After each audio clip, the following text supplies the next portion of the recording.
Okay, guys, hi. This is Vib-in. I'm about to share you some of the process. The process of creating my song "Colors" that was released a few days ago. I hope you like the video and get to learn something from here. If not, it's okay. um, well, just to begin with, I want to share a quick story about the song. The song was created in 2022, something like that, and it was finished. I was ready to release it. The video was ready. The cover art. It was already on the distributor, waiting for the date to be released. But the song was. I decided to not release the song because I started through a process of overthinking my music and the creation. I was thinking it was not enough, and somehow that refrained me from releasing the song. I then released another song that's called Secrets, but I never get to release the song even though it's already finished.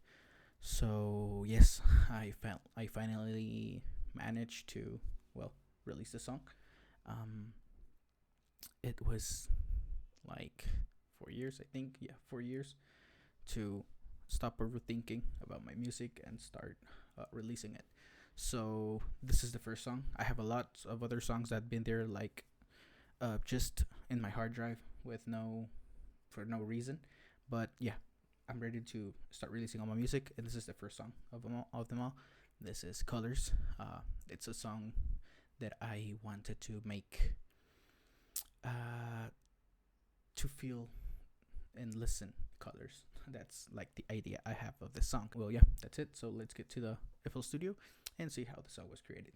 First of all, we have here this is the project of the song. It's a everything is exported, or otherwise my laptop would explode. It's a pretty basic song. It's a future house, kind of future bounce song. More house, not bounce. But yes, the first thing that I started with is with the drums of the song. Here are the drums. This is how they sound like.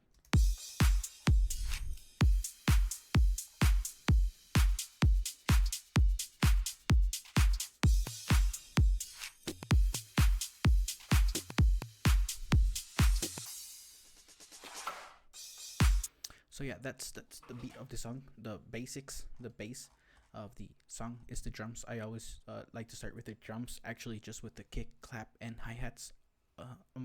Over that, I go with the bass to get the foundation of the song that I want to write.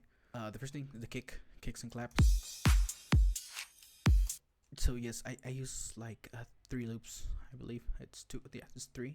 The third one enters on the second part of the job. I just used fragments of this loop to make sure it's that feeling of movement, not just straightforward the same loop all over the whole drop. It feels different. If you see this in the first section, there's a loop and just two hi hats. Here is just a kick, clap, and hi hats, and here the second loop comes in with the hi hats as well.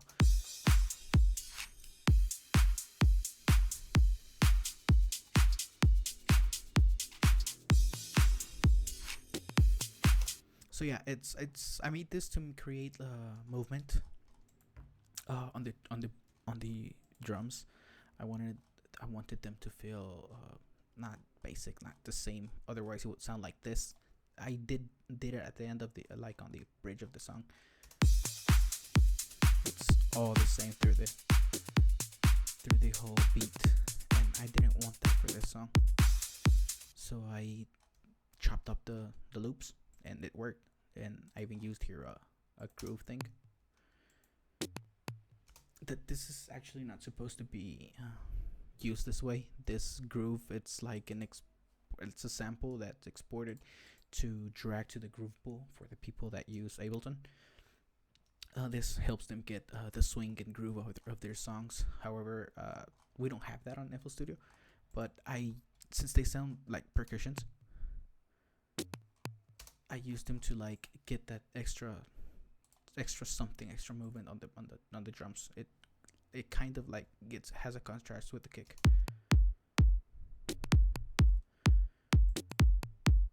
Yeah, so yeah, pretty easy drums. Nothing big about it. Then we have the fill parts that are just crash, Yeah, pretty basic, pretty simple. And yeah, so on the drums, that would be basically it. Well, I have here the build up. We have the snare here with the rest of the drums.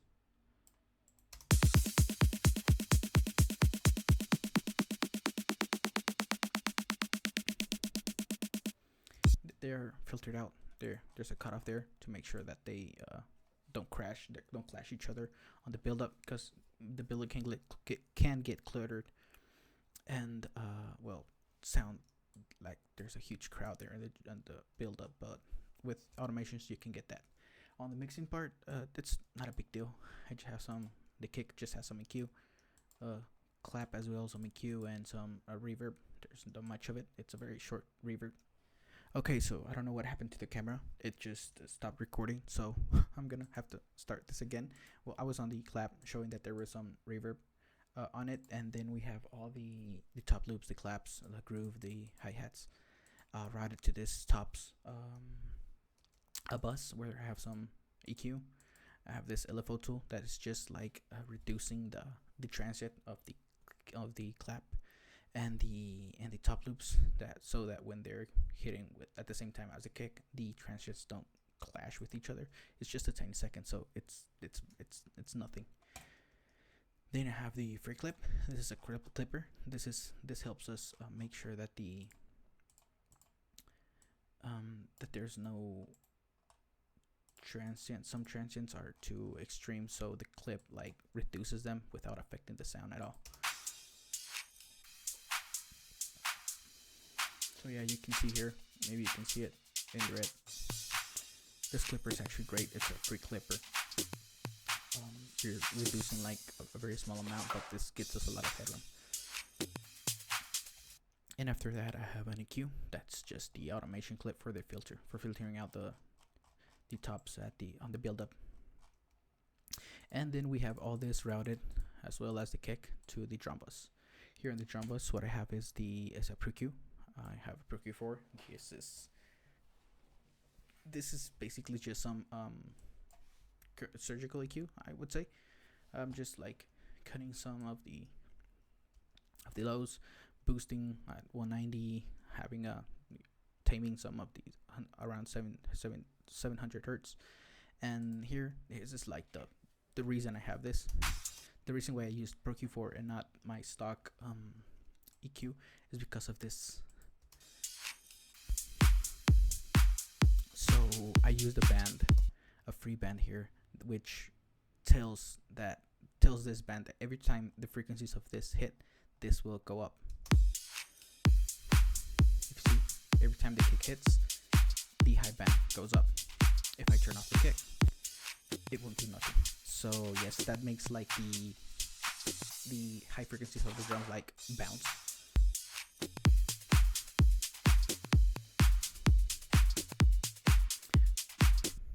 So yeah, that would be with EQ. Then we have a compressor, a bus compressor, pretty easy. Basic, just gluing the drums together. Not that extreme though, just like a 3.5 decibel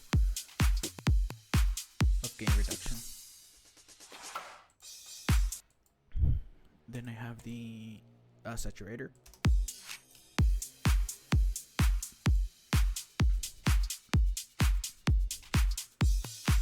So yeah, it gives a bit more weight to the kick. And at the end of the drum bus, I have a K-clip. This is a clipper as well. I decided to use K-clip. I felt like it sounded the best with this drum. This is also a free clipper. So yeah, that would be it with the drums. There's not much of a big deal here. Then we can move with the bass. Here are the bass elements. I have these exported, and these are the elements of the bass. First we have like the bass, the main bass, which is the body. It sounds like this.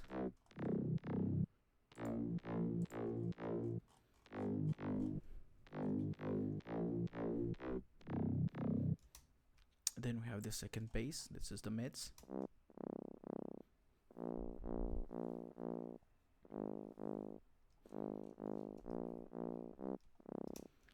And then we have the sub bass.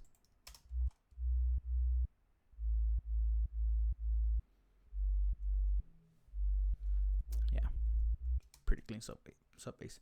I also have a white noise that I call white bass. It's not really a bass, it's white noise. It gave that it helped me like enhance the sound of the bass a lot, because sometimes the bass doesn't feel that much present on the high end, which maybe it shouldn't have. But on the song, I did this white bass thing on the lead, so I'm gonna explain a little bit later more of it. All together, they sound like this.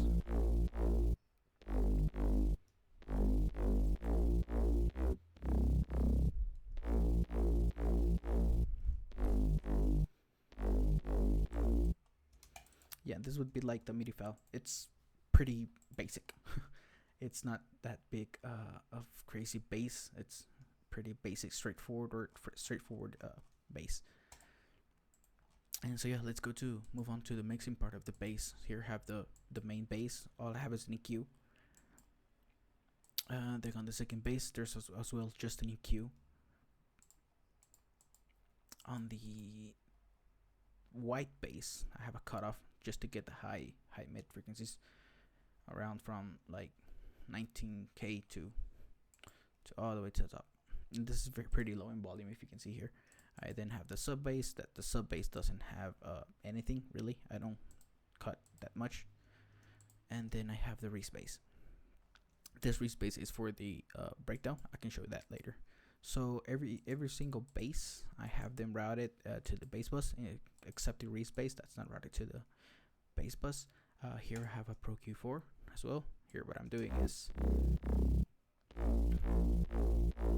pretty much cleaning up the bass, the overall bass. So what I'm doing here is that here, this is a sidechain to the kick. So every time the kick hits, the mid frequencies of this side of the spectrum will duck. Every time the kick hits, it gets tamed down automatically.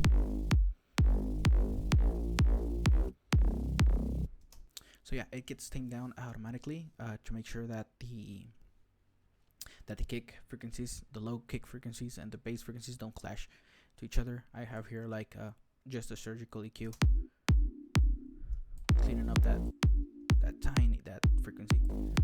Here, cleaning up some of the mid sides to make sure that they don't clash with the lead or the other elements. Yeah, and here I'm boosting the sides to make sure that gets widened. Without it,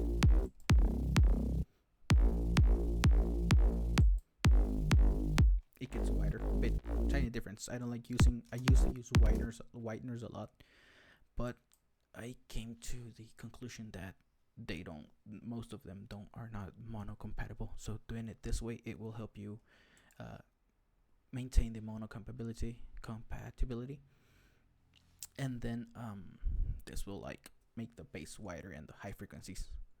So then after that, I have a Fruity Blood overdrive. This is like distortion overdrive to make sure that the bass gets a little bit grittier. Then I have another simple bus compressor. Not doing that much, just around decibel 2. Then have the SSLX saturator again. I'm using this too. I got them like a month or two ago, and started using them a lot. They're like a great plugins, and they were not big deal. So yes.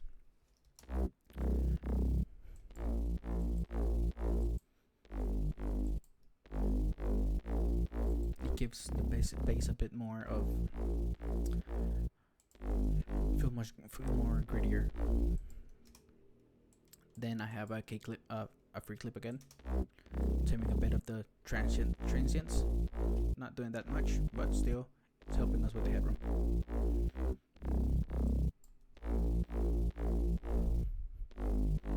Some parts there's something going on, but most of it is almost doing nothing. I can turn it off and it would affect at all, but I decided to keep it on. Then I have a kickstart to make sure it gets sidechained to the kick, so otherwise the kick will be clashing with the kick. So yeah, that would be the bass. That would be basically the base of the song. Then we can move to the interesting part. This is my favorite part of the video. It would be the lead. This lead is a bit crazy. The melody or the clip, the MIDI file for the lead, it's very simple. It's following the bass. Let me just show you. Let me copy this and go to a bass. Let me just select here a lead. Here we go. If you can see, it's basically the same, just moving some notes around. But everything is just on the same key as the bass. See, it's just an octave up, an octave down. It's not that complicated melody. The fun part comes with the automations. So let me move back here. Okay, so just the melody sounds like this. Let me see if I can get this to sound. Lead one. Okay. Let me turn off some of the effects. Just turn it off here. So yeah, this is how the melody sounds by itself.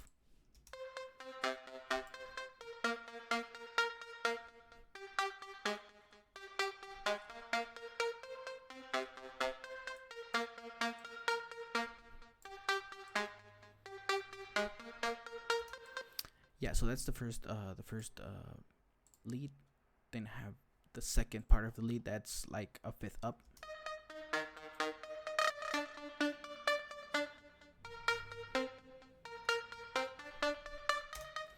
So yeah, it's a pretty simple lead. With the automations that I'm gonna show you in a bit, that's when it gets crazy. This is how the lead sounds with the automations and everything. Wait a second, sorry for that. I have to turn these on. Okay, so here I'm automating a lot of stuff to make that lead move and feel like they're moving within the colors.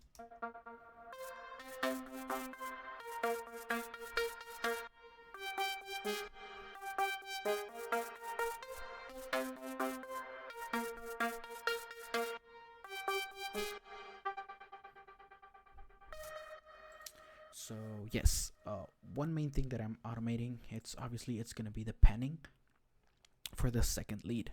Let's start with the first lead. So the first lead, it's this. This is the first lead, and this are the automations of the first lead. Let me turn these on.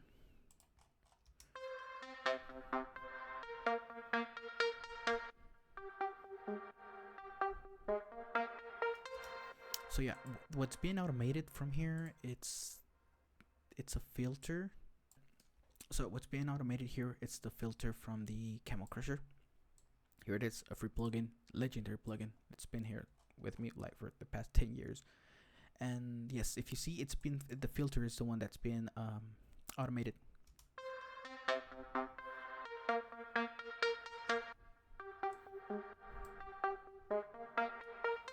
So yeah, I could have done that with an EQ like here, but I don't know.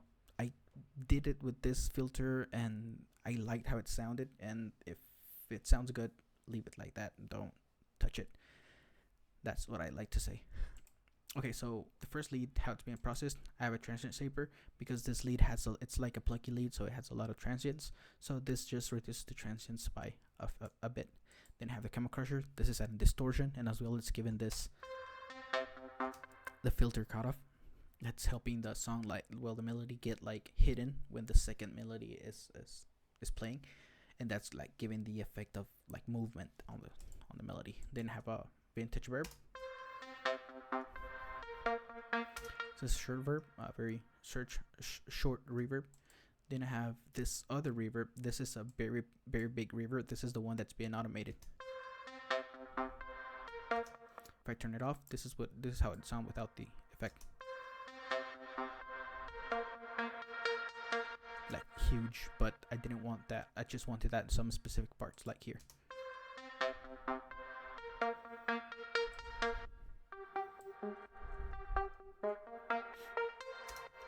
So yes, then I have an EQ, cutting off some frequencies.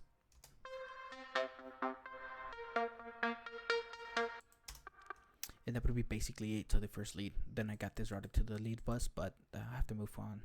Let's check the second lead now. This lead, it's beautiful. I like this lead a lot. So what's being automated here, as well as the past melody or lead, it's the Camera Crusher again.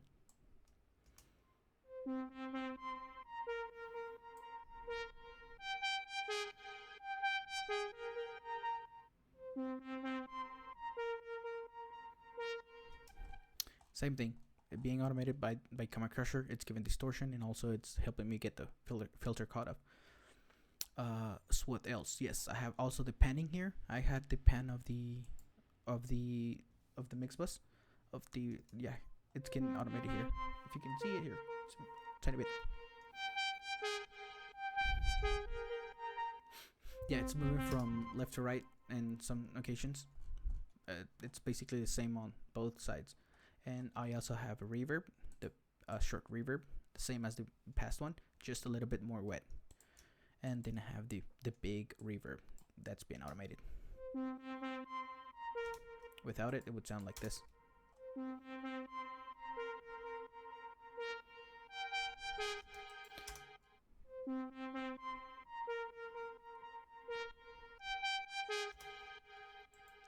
So yeah, that would be with the second lead.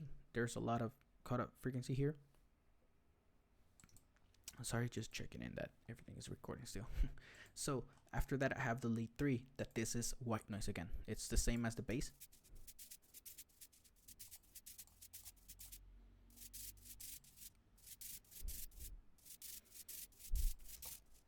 So what I'm doing here, it's the same thing I'm doing with the bass, with the white bass thing. Here is like a cutoff, cutting all the low frequencies and just leaving the high frequencies. And then I have a ring mod that's giving that texture. If I turn it off,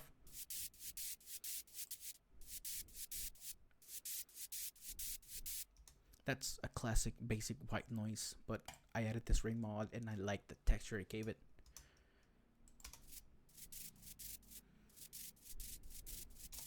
Yeah, so this technique, I actually got it from a guy from YouTube called Kling. He's a great dude making bass house music and future house a few years ago, and I got this technique from him.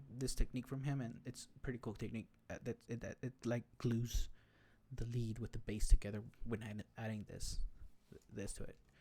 Okay, so that would be the leads. Just continue here and show you everything together. So yes, here it is.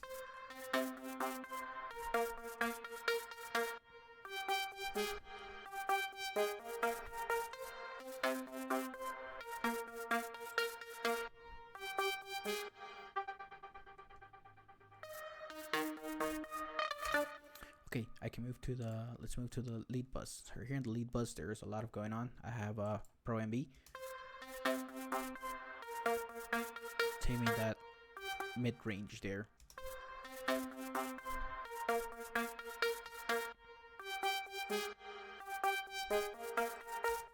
Then having parametric EQ, getting some of the highs boosted, some cutoffs, well, cut off like a taming. Then have this free compressor.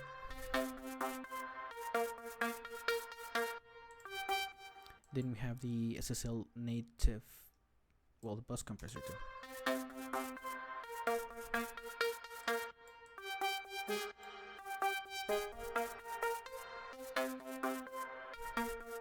So yeah, just gluing the sound together. Then I have the Fruity Blood Overdrive again to get some color. A bit of extra distortion there. Then we have Replica. This is our delay. I like this delay a lot. I got it from Native Instruments. I don't remember. I think it's free with the Native Instruments free bundle. So it's a great delay. I didn't use it because I didn't know. I just felt like it was a bit strange, but then I got like the hang of it and got used to it, understood how it worked, and now I'm using it on most of all my projects.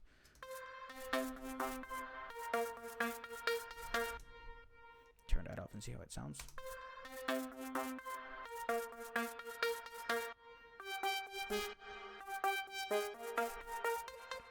This is also being automated in some occasions here, but this is like just on these parts where the lead it's not sounding, like it's silent. So I like to get that turned off and just make it sound when the lead is playing. Then I have this LFO tool. This is giving us that stutter effect in some parts, like here on this part of the break of the drop. Sorry. So yeah, that's being created by the LFO tool here. LFO tool here. If I turn it off,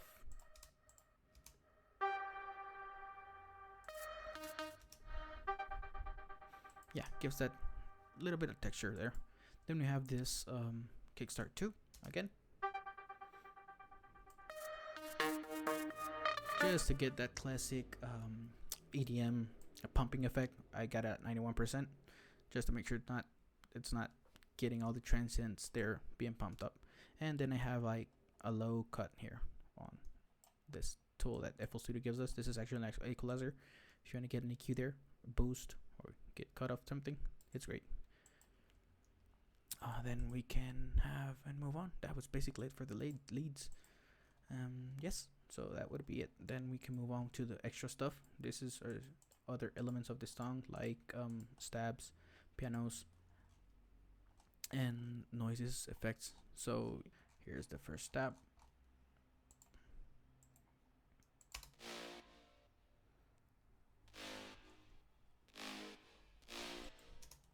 Yeah, pretty cool stab.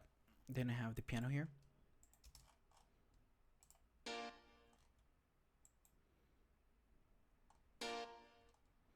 Just playing in some parts to get that groove moving.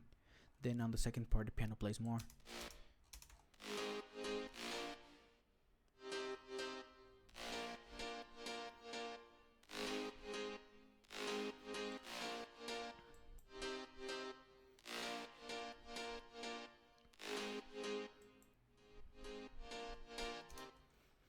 So yeah, that would be some extra stuff here. Here on the bridge, I have this other, this is the same lead I use on the breakdown.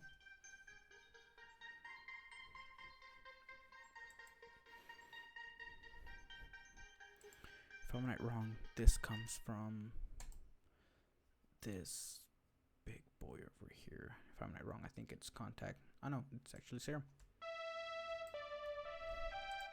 Whoop, that's not it. Yes, here's the second lead. It's actually Flex.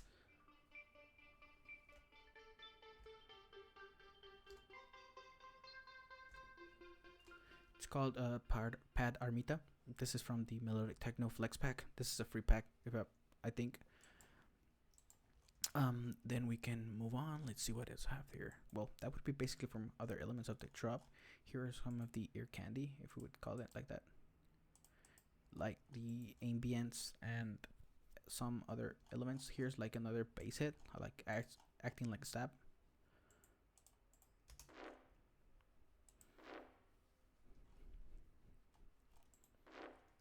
Yeah, it's just they're playing with along with the first stab, just giving a bit more emphasis in some parts. So if we play this with the alongside with the piano, it gives us that extra groove.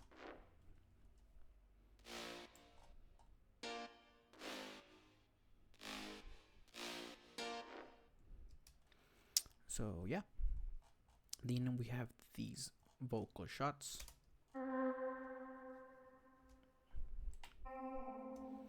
So yeah, these are some vocal shots that I've been using for a long time now.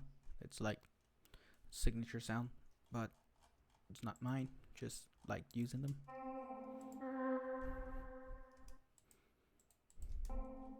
So yeah, if we play this together alongside with the piano and the bass shot and these stabs, it gives us that extra feeling on the drop, like ear candy, they say.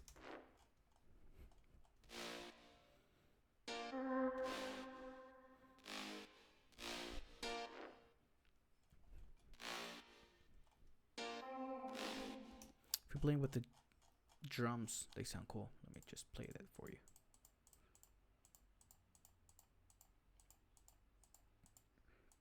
Here we go. Okay, if we play that with the drums, this is how it sounds like.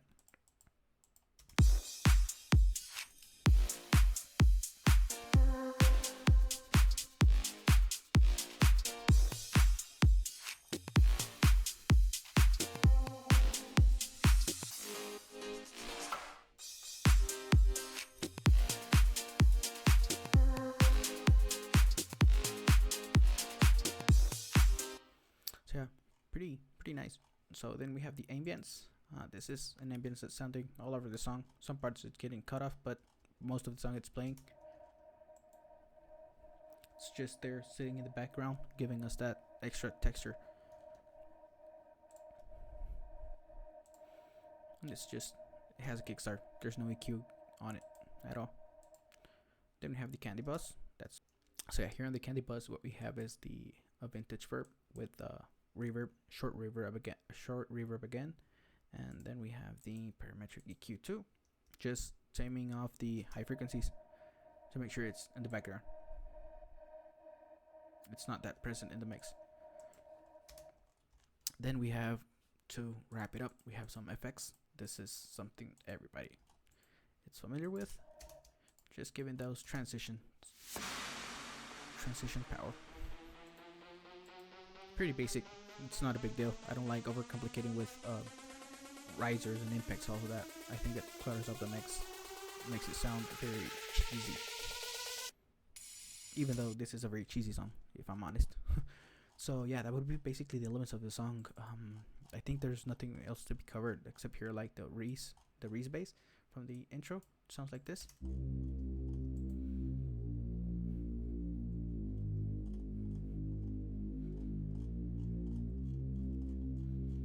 Yeah, so that would be basically it. There's nothing much to be shown here.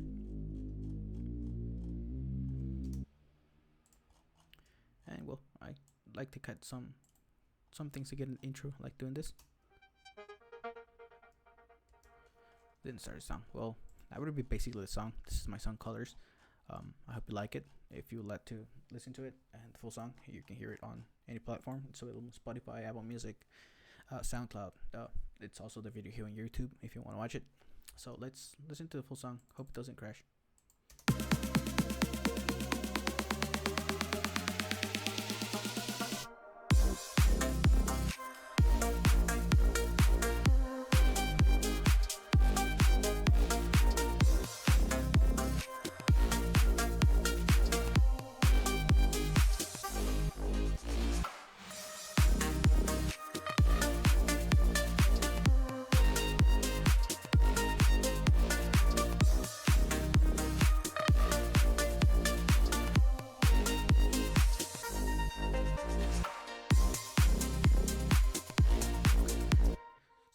Okay, so this is my song Colors. This is well, created by me, made by me. I like this song a lot. If you liked it as well, please let me know in the comments. Hit that subscription button, give a like, so YouTube can treat us good. Starting with the music process, well, the music production again. So we hope we get this a good run. So thank you for watching the video. Peace.